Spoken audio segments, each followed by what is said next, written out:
বে কালকে আম চুরি করলাম না, আর মজা লাগলো বে। আজকেও চুরি করবো, তুই নুন লঙ্কাটা নিয়ে যাস কেন বে? বে ডেলি ডেলি ওয়া করিস না বে, এখনই জানিস তো ক্লাব ঘরে মেরে ট্যাং হাত পা ভেঙে দিবে যদি ধরা পড়িস। বারে বারে কি বে? বে চুপ চুপ চুপ চুপ, স্যারাসি মুছে মনে হচ্ছে আজকেও বেঞ্চের উপর দাঁড়াইতে হবে বে। তুখানে পড়াটা বুঝিয়ে দিস কেন আমাকে? আমার আজকেও পড়াটা হয়নি বে। আমি সব পড়া করি, তুই টেনশন কেন নিছিস বে? আরে তোরা পড়াগুলা করিয়ে আলছিস তো, যেগুলা কালকে দিয়েছিলাম করেছিস তো? হ্যাঁ স্যার, আমরা সব পড়া পড়ে নিয়েছি স্যার, আপনি শুধু জিজ্ঞেস করুন কেন। হ্যাঁ স্যার, একবারে আম কাল থেকে পড়িয়েছি। তাহলে আজকে তোমাদের রচনার ক্লাস হবে। আজকে তোমরা রচনা বলবে সবাই। স্যার দিদি নাম্বার 1 এর রচনা। কে বলি রে? মেয়েদিয়া তো একটা করে দেবো। ক্লাসের ভিতরে বান্দরাম হচ্ছে। বেশ শেষ বেঞ্চি দিকে পালিং চল কেন বে? শালা প্রথম দিকে পড়া ধরতে ধরতে শেষ বেঞ্চি যেতে যেতে ঘন্টা পড়ে যাবে, তখন আর আমার দিন পড়াটা ধরাইতে পারবে না বে। প্রতিদিন অগু থেকে পড়া ধরায়, আজকে পিছন থেকে পড়া ধরাবো। পিছনের ছেলেগুলাকে এখানে মানুষ করতে হবে। বে সামনে কে পালিং চবে, পেছন দিক থেকে পড়া ধরবো বলছে স্যার। গুড়ি গুড়ি হে চবে যেন দেখতে না পাইবে। হ্যাঁ বে ঠিক বলেছি বে, তাড়াতাড়ি চবে। সারবার পেছন দিক থেকে পড়া ধরলে পিঠের চামড়া তুলিয়ে দিবে বে। সঞ্জু, তোরা পেছন থেকে কেন সামনে চলে এলি রে? তোরা পড়া বল। তোরা মনে হচ্ছে পড়া করিসনি। তোদের চামড়া আজকে মেয়ে দিয়ে যদি তুলে না দিয়েছি তো আমি মাস্টারি করে ছেড়ে দেবো রে সঞ্জু। পিছনকার ছেলেগুলা জানুয়ার আছে, জানুয়ারি থাক। মাছটা ধরাই কেনে আমার কুমিরের রচনা হয়েছে। যে রচনা ধরাই কেনে ওইখান থেকে ঝেঁপে বানিয়ে আমি বলে দেবো, দেখ কেনে গুঞ্জু হবে তো পারবি। মাছটা ধরি নেই, মজাটা দেখো কেনে, আমার কেলিটা দেখো মাস্টার। বল রে বল, মানিকজোর মধ্যে একজন বল, গরু রচনাটা বল ভাই, ভালো করে বল।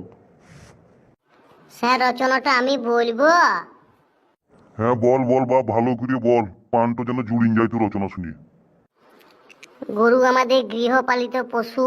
গাই গরু দুধ দেয়, বলদ গরু গাড়ি টানে, দুধ থেকে ছানা, ঘি, মাখন ইত্যাদি তৈরি হয়। বর্ষাকালে গরু নদীর পাড়ে চড়তে যায়। নদীতে জল খেতে গেল গরু। নদীতে একটা কুমির ছিল। কুমিরের বড় লেজ, মাথাটা মোটা, খেজুর গাছের মতন কাটা কাটা কাটা কাটা কাটা কাটা কাটা কাটা। তারপর কুমিরটা গরুটাকে খেয়ে স্যার, গরু ফিনিশ হয়ে গেল। গরুর রচনা আমার শেষ হয়ে গেল স্যার। তোকে যে কুমিরের রচনা আমি বলতে বলেছি, তোকে বললাম গরুর রচনা বল, তুই কুমির রচনা বলতে গেলি। তুই টেলিভিশনের রচনা বল এবার। এইবার খালি ভেবে চিন্তে রচনাটা বলিস। টেলিভিশনের সঙ্গে কুমির কি করে আনবি তুই, যে কুমিরের রচনা করেছিস? দেখ কেন তো আমি কি করে আনি। স্যার টেলিভিশন আমাদের একটি শিক্ষামূলক যন্ত্র বটে। টেলিভিশনে স্যার খবর পাই, নানা রকম নানা দেশের জিনিস জানতে পাই। মানুষের সুবিধা অসুবিধা, যানবাহন, নানা রকম জিনিস সম্পর্কে আমরা জানতে পাই। মা স্যার সানবেলাতে বসে স্টার জলসা দেখে। তারপরে আমরা যখন ফাঁকা পাই তখন স্যার আমাজনের জঙ্গল দেখায়, যখন আমি দেখি জঙ্গলে স্যার অনেক বড় বড় স্যার কুমির থাকে। মাথাটা লম্বা পাড়া, ল্যাঞ্চ শুরু পাড়ার, গা কাটা কাটা কাটা কাটা কাটা কাটা কাটা।